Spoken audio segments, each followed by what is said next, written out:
Appreciation to a butterfly. Title. या कवितेचे title आहे टू अ बटरफ्लाय.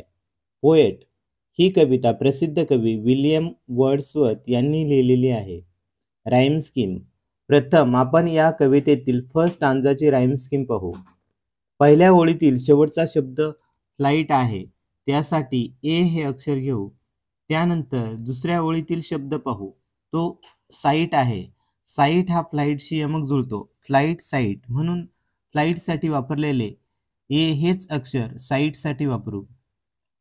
तिसऱ्या ओळीतील दी हा शब्द वरील शब्दांशी यमक जुळत नसल्यामुळे त्यासाठी बी हे अक्षर घेऊ. चौथ्या ओळीतील शेवटचा शब्द इन्फॅन्सी हा दीशी यमक जुळत असल्यामुळे त्यासाठी सुद्धा बी हे अक्षर घेऊ. पाचव्या ओळीतील डिपार्ट हा शब्द कोणाशीही यमक जुळत नसल्यामुळे त्यासाठी सी हे अक्षर घेऊ. सहाव्या ओळीतील दी हा शब्द दी व इन्फॅन्सीशी यमक जुळत असल्यामुळे त्यासाठी बी हे अक्षर घेऊ.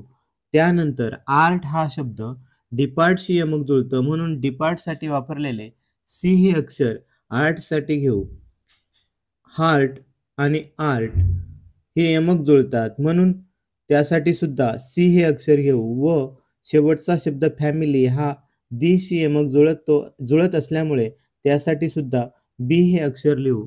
अशा प्रकारे A A, B B, C B, C C B ही राईम स्कीम तयार होईल. त्याचप्रमाणे सेकंड स्टांजाची rhyme scheme A A, B B, C A, C C A आहे. Figure of speech. रिपिटेशन.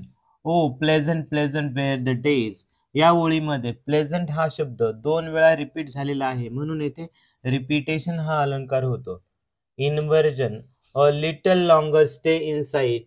या ओळीमध्ये शब्दांची रचना ही वाक्यरचनेच्या नियमानुसार नाही, ती stay in site a little longer अशी असायला पाहिजे होती म्हणून येथे इन्व्हर्जन हा अलंकार होतो. तसेच लिटल लॉंगर या शब्दांमध्ये यल या अक्षराचा ल हा उच्चार रिपीट झाला आहे म्हणून तेथे अलिट्रेशन हा अलंकार होतो.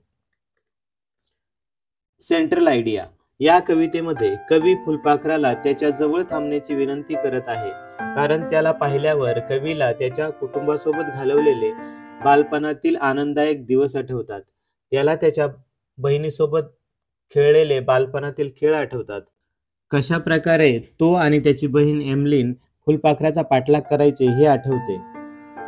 In this poem, poet asks a butterfly to remain close to him because the sight of a butterfly reminds him his pleasant childhood days spent with his family.